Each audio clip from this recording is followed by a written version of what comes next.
Bonjour chers parents et chers futurs parents, je suis Eunice Taloro du blog éduquersonenfant.com et à travers mes capsules, je vous aide à réussir l'éducation de vos enfants. Dans cette vidéo, je voudrais vous partager 8 attitudes, nous continuons donc notre série 8 attitudes qui blessent ou qui déséquilibrent émotionnellement un enfant.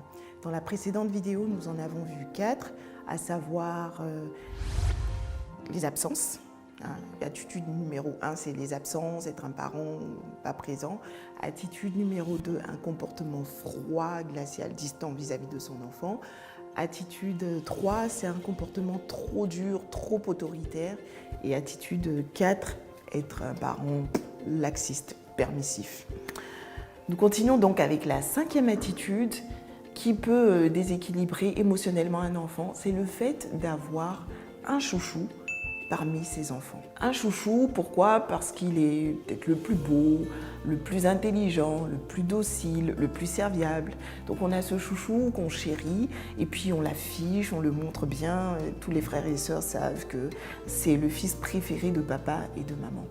Avoir un chouchou est particulièrement néfaste et dangereux dans les cas de famille recomposée, dans le cas où l'épouse privilégie ses propres enfants au détriment de ceux de son mari, ou inversement. Que pensez-vous qui va se passer? Est-ce que le chouchou, votre chouchou, sera le chouchou de ses frères si vous n'êtes pas juste envers vos enfants? Ben non.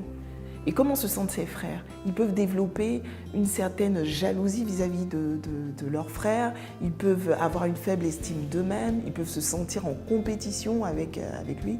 Il y a un monsieur qui s'appelait Jacob, qui avait 12 enfants et qui avait un chouchou qui était connu de tous, qui s'appelait Joseph. Qu'est-ce qui s'est passé? Ses frères ont essayé de le tuer. Et vous voyez jusqu'où ces sentiments de rivalité peuvent pousser vos enfants. Parce que cela peut créer en eux de la haine. Il faut donc éviter d'avoir des chouchous. Même si vous avez des affinités avec un enfant, il ne faut pas l'exposer au grand jour et brimer les autres.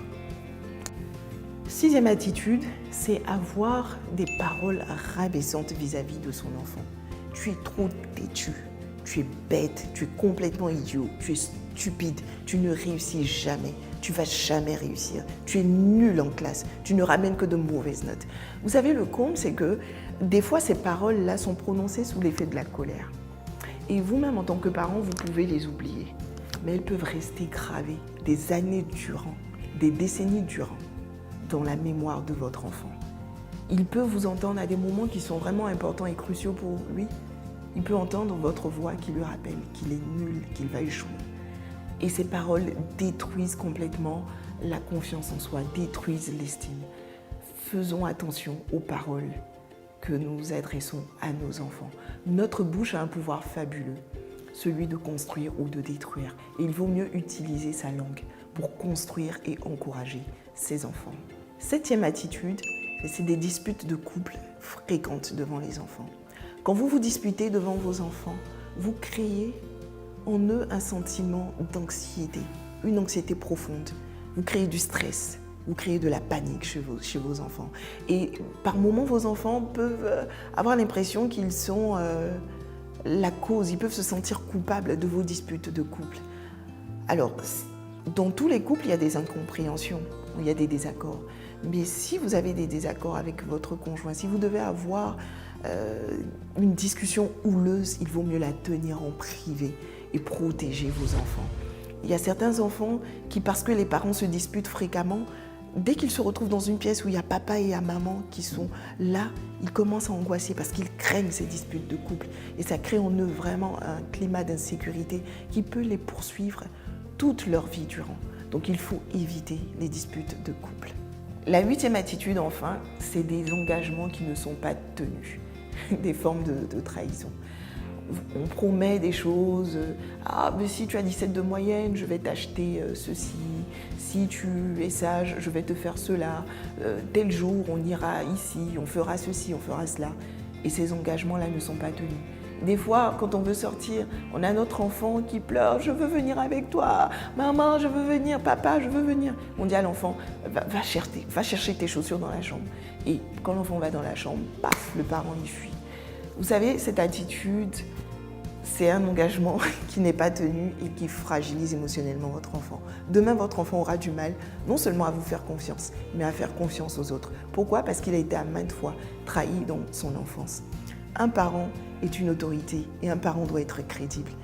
C'est la raison pour laquelle, si vous ne pouvez pas tenir un engagement, il vaut mieux éviter de le prendre. Et si jamais vous n'arrivez pas à tenir un engagement, parce que vous n'êtes pas infaillible, vous n'êtes pas Dieu, vous pouvez dire à votre enfant « je suis désolé, je n'ai pas pu le faire, pardon ». Oui, un parent a le droit de s'excuser. Et dès que vous le pouvez, le faire. Si vous lui promettez quelque chose, il faut vous efforcer de le faire. En le faisant, non seulement vous lui apprenez à tisser, à nouer des relations de confiance, mais vous enseignez aussi à votre enfant le sens, le respect de la parole donnée. Voilà, vous lui enseignez le respect de la parole donnée. Voici donc ces attitudes qui, involontairement et inconsciemment, peuvent détruire émotionnellement nos enfants.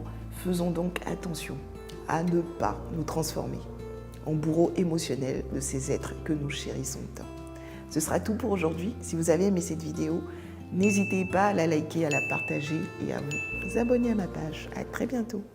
Abonne-toi à Parent 2.0. Le code, c'est dièse 136 et toi 7 dièse. Parent 2.0. Viens, on te donne tout pour